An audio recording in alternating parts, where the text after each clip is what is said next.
Hey everybody, it's Trisha with Chocolate Musings. Welcome back. And today I have a short video to show you how to draw 3 types of circular wreaths for flowers or for adding other elements to it. And first of all, I will show you the tools that you need. There are very few. I have a helix circle maker compass. This is one of my very favorite tools that I have purchased. I have used it so many times since I purchased it, I think in 2017. One time I lost it and I was so upset that I bought 3 more so that I would always have one on hand. The other one, this is another version of the circle maker. It just makes larger circles. So you put it down here and trace around. Then you'll need a pencil. This is my favorite kind. It's a Papermate clear point, but you can use really any pencil. And then I usually like to use a felt tip pen. This is a Papermate. This is a Papermate flare pen. I've had this one for probably 6 or 7 years, maybe longer. So this is a more updated version.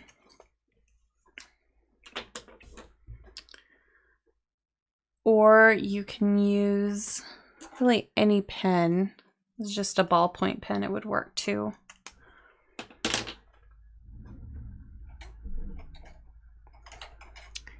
A gel pen would work. One thing to keep in mind when using any pen is if you are going to watercolor paint or if you're going to use anything after that might smear the ink. That's the only thing that you need to keep in mind.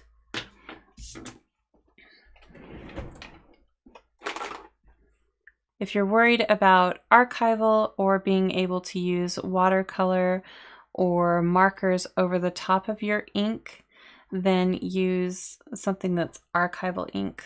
It won't smear if you let it dry completely. And this one is a little bit too fine for what I'm going to do.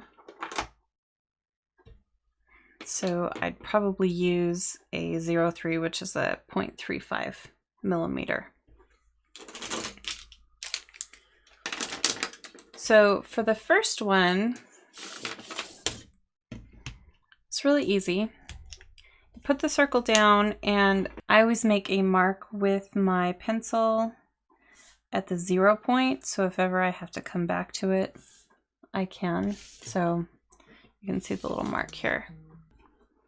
And then I can just place my circle maker over the top of it. Now this one, you can choose any of the marks on the inside and spin the circle. Or if you wanted to use the outside, you could do that. With this one,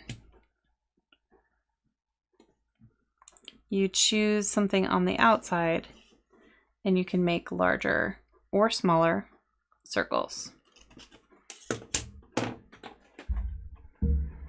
I always have an eraser handy, especially if I'm using pencil.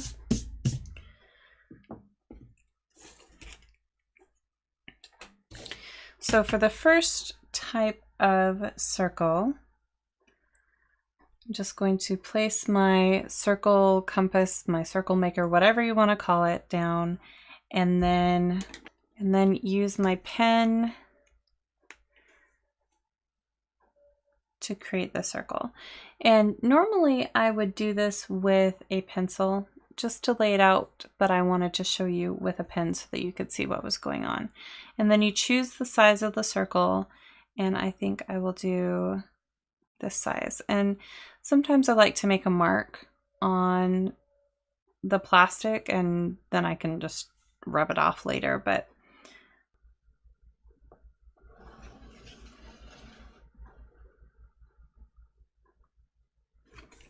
so that makes a simple circle. And if you're concerned about where your point has met starting to finish, you can always, if you're doing things on the left side, you can always turn it around and then just add some floral elements, and you won't even notice it afterwards.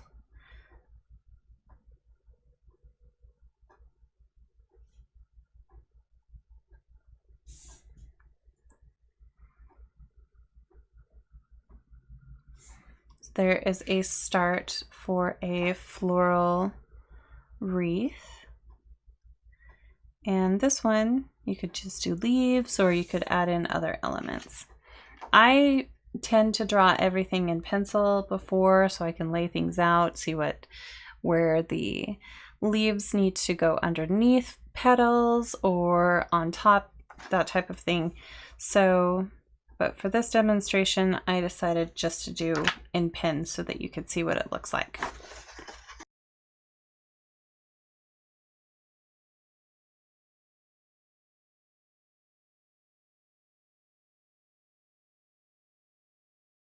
All right, number 2.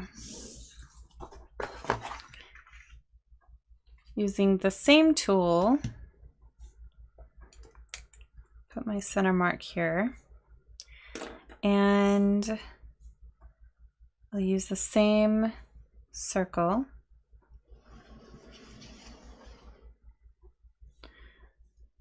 And then lift up, move over and down or over and up just slightly, and then use the same circle. Just so things are just slightly offset, and then do it again, move in just another way.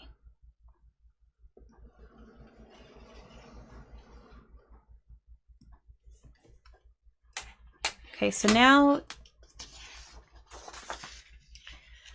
you have more of a multiple wreath circle viewpoint that so that you can, it looks like it's going around multiple times, and then that way you can draw your elements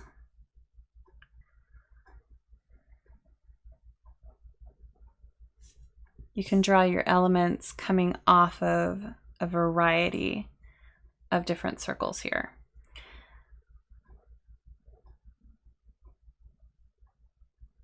And this is if you don't feel comfortable creating circles, or if you can't really draw circles, well, just it makes it really easy to make even circles all around. And you can choose how to move the circles around. So if you initially moved it up and over, you can move the next one down and over, and you can do this multiple times.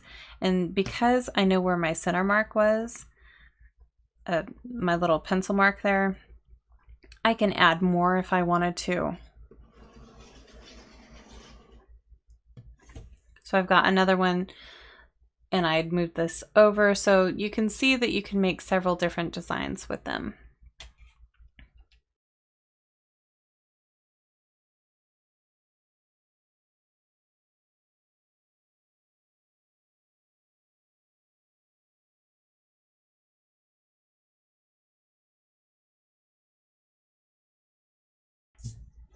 All right, for the last one, this one requires no additional tools.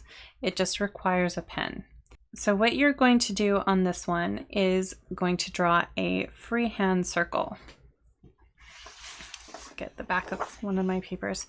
And if you draw a circle with your wrist, you don't have very good range of motion. You can draw usually small ones, but even then you're going to get a funny rotation with your wrist, and trying to go much bigger is not going to produce very good results.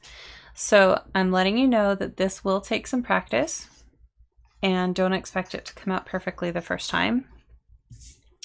But you're going to not even place your hand on the paper. You need to use your shoulder instead of your wrist or even your elbow.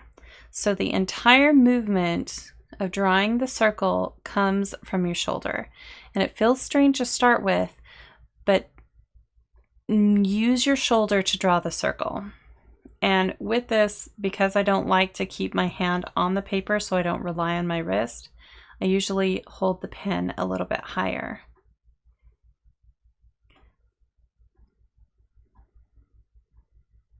I kind of gauge how big I want to make it and move my shoulder in that form so that I have an idea.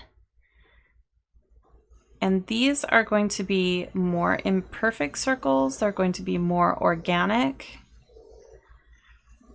And I usually draw many. So this one reminds me kind of like a bird's nest, and that's what I refer to it. It's more of a bird's nest, and it's very organic, and it kind of flows, but you can see that no one circle is perfect, but all together they come and create a really fun shape that is very circular in nature because I used my shoulder to build these. And then you can have multiple places to have your flowers and your leaves come off of. So it's like you've woven several branches together.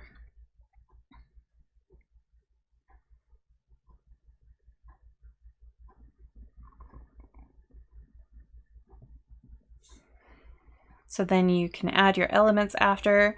Now, if you have already created your floral elements and you need to add the rings afterwards, that's when you can use your helix circle maker, or you can train your hand. You might have to practice it a little bit to drop down once you've passed your floral elements. So let's say if you wanted to start it after this leaf, and then begin again, go between these two. You would drop your pen down, continue in that motion, lift it up just slightly while still going in that motion. So this one does take a little bit more practice, but you can see how much more natural and how organic it really does look.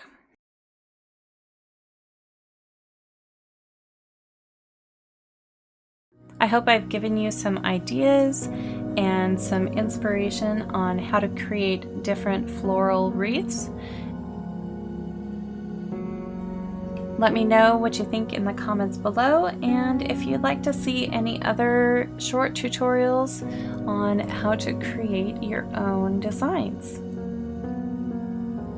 Make sure to hit the subscribe button if you haven't already, and leave a thumbs up on the video. I have links to the products that I've used, as well as links to my blog and to my social media. And here's to wishing you joy and creativity every day.